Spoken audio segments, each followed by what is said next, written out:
भाई प्रजापति ने आपके इस गांव का नाम दिल्ली की राजधानी में लिखवा दिया है। इस गांव के समस्त निवासियों को इनके ऊपर गर्व होना चाहिए कि जो एक आपका गांव जिसको कोई नहीं जानता था, आसपास के 10, 20, 50 गांव वाले जानते होंगे।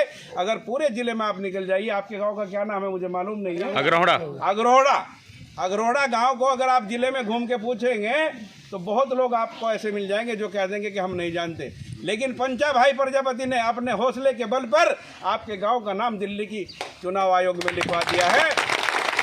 इसलिए इस गांव के प्रत्येक जाति धर्म के लोग की यह जिम्मेदारी बनती है कि इस बार अपनी एक एक वोट पंचा भाई प्रजापति को खेलते हुए खिलाड़ी, फुटबॉल खिलाड़ी के निशान पर देकर इनका हौसला बढ़ाएं, जिससे आगे भी ये इसी तरह के कारनामे करते रहें। गरीब और अति पिछड़े लोगों की आवाज़ को अपने जिला स्तर पर, प्रदेश स्तर पर, राजधानी दिल्ली के स्तर पर उठाते रहें और अति पिछड़े समाज, प्रजापति समाज के बच्चों के अंदर ये प्रेरणा भरते रहें कि वो समय जा चुका है जब हम डर डर कर अपनी जाति भी बताने में डरते थे। आज पंचा भाई प्रजापति जी ने आप लोगों के लिए एक ऐसा रास्ते का निर्माण किया है कि आप खुलकर अपने घर के दरवाजे के ऊपर प्रजापति परिवार लिखकर उसके नीचे लिख दिए भागीदारी पार्टी, जिससे कोई भी जो आएगा वो देखेगा ये भागीदारी पार्टी के सिपाहियों का घर है। और आप अपने घरों में, अपने गांव में निकल जाइए मेरे प्रजापति समाज के लोगों, और हर आदमी से अपनी वोट मांगिए कि 75-78 वर्षों में हमारे बुजुर्गों ने और हमने भी आपको और आपके परिवार को, आपके समाज के लोगों को वोट किया है। इस बार जो है पंचा भाई प्रजापति जी आपके बीच में हैं, आपके गांव का नाम रोशन कर रहे हैं, तो प्रत्येक व्यक्ति अपनी वोट जो है पंचा भाई प्रजापति जी को दे और इनकी ताकत बढ़ाए। कितने लोग सहमत हैं मेरी बात से? हाथ उठाइए। इस गांव के प्रत्येक व्यक्ति का जिम्मेदारी बनती है या नहीं बनती है? बनती है कि पंचा भाई प्रजापति को अपना एक एक वोट दे। बहुत लोग आएंगे जो आपको बहकाएंगे कि आपकी वोट खराब चली जाएगी, लेकिन कभी किसी की वोट खराब नहीं जाती। अगर आपने अपनी वोट पंचा भाई प्रजापति को दी जाएगी तो उसको भी काउंट करके दिल्ली के चुनाव आयोग में लिखा जाएगा कि अगरोड़ा गांव से पंचा भाई प्रजापति के इतने समर्थक हैं। यहाँ के डीएम को पता लग जाएगा कि पंचा भाई गांव के जो लोग हैं वो पंचा भाई के साथ हैं। पंचा भाई जब डीएम को फ़ोन करेगा, एसपी को फ़ोन करेगा, थानेदार को फ़ोन करेगा, तो इनके फ़ोन का नंबर देखते ही उसके दिमाग एक बार झंझना जाएगा कि उनकी बात सुनिए, उनका पूरा गांव उनके साथ है। तो क्या आप लोग चाहते हैं कि आपके गांव का एक ऐसा आदमी हो जिसके फ़ोन में ताकत हो, जिसका फ़ोन डीएम भी सुने, एसपी भी सुने, थानेदार भी सुने? चाहते हो या नहीं चाहते हो? चाहते हो एक भी वोट इधर से उधर ना हो जाए। ये जिम्मेदारी आप लोगों की है।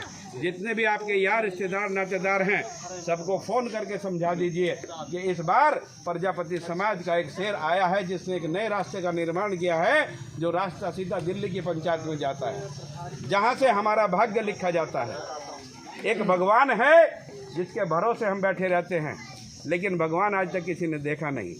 लेकिन दिल्ली की एक बड़ी पंचायत है जहां से हमारा भाग्य लिखा जाता है, जहां से आज हमारे प्रधानमंत्री मोदी जी ने लिख दिया है कि ऐ गरीब समाज के लोगों, पढ़ना लिखना छोड़ो, 5 किलो अनाज और 5 किलो चावल खाओ और पढ़ के सो जाओ, और आने वाले समय में आपके बच्चों को हम गुलाम बनाकर अपने अधीन रखेंगे। ऐसा ही है या नहीं है? ऐसा ही है। 5 किलो अनाज, 5 किलो चावल के अलावा भी कोई ये पार्टी आपको देने के लिए कुछ तैयार है क्या? नहीं दे रही है ना। क्या आज हमारे देश के प्रधानमंत्री जी अगर सोच ले कि जितने भी गरीब समाज के बच्चे हैं सबके लिए शिक्षा मुफ्त कर दी जाए, चाहे वो किसी भी समाज का आदमी हो, किसी भी समाज का जो गरीब व्यक्ति हो, उसके बच्चे को 0 से लगाकर अपर तक शिक्षा फ्री कर दी जाए, तो जब हमारे बच्चे भी अच्छे अच्छे स्कूलों में पढ़ेंगे तो वे भी डॉक्टर, मास्टर, कलेक्टर बाबू बनेंगे या नहीं बनेंगे? बनेंगे। तो जिस परिवार का एक बच्चा डॉक्टर, मास्टर, कलेक्टर बाबू बन जाएगा तो वो अपने परिवार का, अपने समाज का नाम रोशन करेगा, अपने गांव का नाम रोशन करेगा, अपने ज़िले का नाम रोशन करेगा और सबकी भागीदारी तय करेगा या नहीं करेगा? अगर आज देश का प्रधानमंत्री भारतीय जनता पार्टी को, जिसको आप 25 साल से वोट देकर इतनी ताकत दे रहे हो, अगर वे आज विचार कर लें कि जितने भी गरीब समाज के व्यक्ति हैं चाहे वो किसी भी जाति धर्म का मानने वाला हो, उसका फ्री इलाज होगा कोई भी बीमारी हो।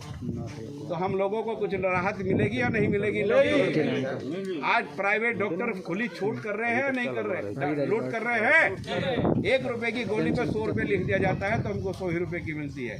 क्या हमारे देश के प्रधानमंत्री जी को नहीं पता इस बात का? पता है, लेकिन नहीं, पूंजीपतियों की और धनवान लोगों की सरकार है, वो उन्हीं के विषय में बात कर रही है।